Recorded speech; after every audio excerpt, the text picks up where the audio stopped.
शांति। 28 नवंबर 2024 की साकार मुरली से होमवर्क। आज की मुरली से हम लक्ष्य लेंगे स्वदर्शन चक्रधारी बन चक्रवर्ती राजा बनने का पुरुषार्थ करना है। आज की मुरली से हम स्वमान लेंगे, मैं डबल लाइट फरिश्ता हूँ। डबल लाइट फरिश्ता देह से न्यारा होकर, सर्व संबंधों से न्यारा होकर, बाप की छत्र छाया में रहकर, बेहद की दृष्टि, वृत्ति और स्थिति से, अपने चेहरे और चलन से सर्व आत्माओं को बाप समान बनाने की सेवा कर रहा हूँ।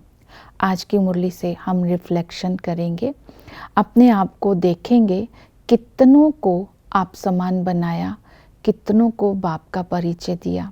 दूसरी रिफ्लेक्शन करेंगे, बेहद का वैराग्य कहाँ तक रहता है।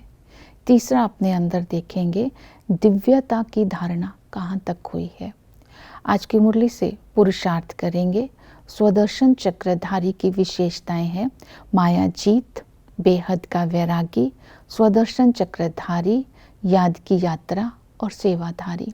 ये विशेषताएं आज अपने अंदर चेक करेंगे। माया जीत बनने के लिए बाबा ने कहा कि माया बड़ी ज़बरदस्त है, इससे खबरदार रहना है।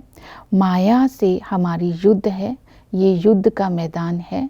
माया को फतका कर, इस पर विजय प्राप्त कर महारथी बनने का पुरुषार्थ करना है। इसके लिए धारणा करनी है पवित्रता की। बाबा ने कहा हम आत्मा भाई भाई है, ये स्मृति में रहे, और हम ब्रह्मा की संतान भाई बहन है।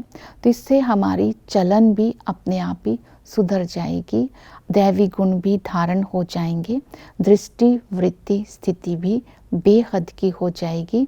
तो मुख्य ध्यान रखना है कि हमें काम जीत बनना है, जो हमें आदि मध्य अंत दुख देता है। अपने आप को इतना लायक बनाना है कि हमारी सूरत से बाप की सीरत दिखाई दे, अर्थात स्वयं की चलन के द्वारा बाप को प्रत्यक्ष करने का अटेंशन देना है। तो इस तरह हम मायाजीत बन सकते हैं। दूसरा है बेहद का वैरागी बनना। तो बाबा ने कहा संगम पर बाप पुरानी दुनिया से वैराग्य दिलाते हैं। ये पुरानी दुनिया से अब दिल नहीं लगानी है। इन आँखों से जो कुछ भी दिखाई देता है वो सब कुछ खत्म हो जाना है, भस्म हो जाना है। अब सब हिसाब किताब चुकतू कर आधा कल्प के लिए सुख का खाता जमा करना है। जब हमें अपनी भविष्य की स्मृति आती है तो हद से वैराग्य स्वतः ही हो जाता है। फिर बाबा ने स्वदर्शन चक्रधारी का हमें टाइटल दिया है, क्योंकि बाबा ने हमें अपना भी परिचय दिया और चक्र का भी ज्ञान दिया। अपने परिचय के लिए बोला कि इसके अंतिम जन्म में मैं प्रवेश करके तुम्हें आकर के ज्ञान देता हूँ, चक्रवर्ती राजा बनाता हूँ। जब बाबा हमें इस चक्र की नॉलेज देते हैं, इस नॉलेज को जीवन में जब हम धारण करते हैं, तब हम चक्रवर्ती राजा बनते हैं। क्योंकि चक्र का ज्ञान मिलते ही हमारी वृत्ति, दृष्टि, स्थिति बेहद की हो जाती है, और उस ऐसा बनाने वाले की याद भी स्वतः आ जाती है। इस स्वदर्शन चक्र का अर्थ बाबा ने बताया, ये अहिंसक चक्र है। इसको याद की यात्रा भी कहते हैं। ये याद का चक्र है, ये अहिंसक चक्र है। लेकिन दुनिया वाले ने इस स्वदर्शन चक्र को हिंसा का चक्र बता दिया है, क्योंकि इससे दुख होता है। तो बाबा ने इसका यथार्थ अर्थ बताया स्वदर्शन चक्र का, और इसको फिराते रहने से आत्मा को बाप की याद आती है। आदि में हम सब आत्माएं सूर्यवंशी थी, फिर चंद्रवंशी बने। हम विश्व के मालिक थे, दैवी गुण वाले थे, सुख ही सुख था, डियटी धर्म था। राम राज्य कहलाता था, ईश्वरीय राज्य कहलाता था। मध्य में वाम मार्ग में जब हम आते हैं, भक्ति करते हैं, मंदिर भी बनाते हैं, लेकिन फिर भी नीचे उतरते आते हैं, पतित बन जाते हैं, तो वो रावण राज्य कहलाता है। तो बाप स्मृति दिलाते हैं, हम बच्चे ही ऑलराउंड पार्ट बचाते हैं। हम ही देवता थे, हम ही नीचे गिरे, हम ही फिर देवता बनते हैं। ज्ञान और भक्ति का अंतर हमें बतलाते हैं। इस समय बाबा हमें आकर के विष्णु की डायनेस्टी की स्थापना करते हैं और हम बाप के मददगार बनते हैं। फिर बाबा ने याद की यात्रा के ऊपर भी अटेंशन दिलवाया कि बाबा आकर के हमें ज्ञान और विज्ञान का ज्ञान देते हैं। याद की यात्रा के लिए हमें ज्ञान से परे विज्ञान में जाना है। विज्ञान बोलते हैं शांति धाम को। हमें यात्रा शांति धाम की करनी है और सतयुग की करनी है। इसी यात्रा को करने के लिए हमारी बुद्धि बहुत विशाल चाहिए।